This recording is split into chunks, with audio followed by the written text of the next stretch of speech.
Esselamu Aleyküm ve Rahmetullahi ve Berekatuhu.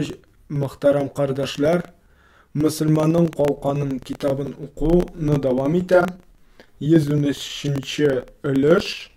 Bir Müslüman ikinci Müslümanını maqtaganda okulatırgandığa.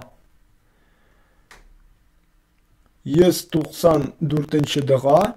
Peygamberimiz sallallahu aleyhi ve sellem aytdi: Eğer de bir-biringizge dostun maqtarga to'g'ri kelsa, bulay deb aytsin: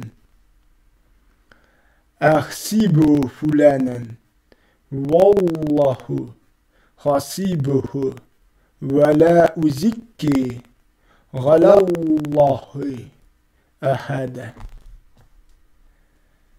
Tercümesi: Min filan kişini munday deb sanayım. Allah onu o'zi hisob qiluvchi. Lakin min Allah qarshında bir kimni de maqtamayım. Shunlab da onu bila turgan bo'lsa, men onu shunday deb sanayım deb aytib o'za.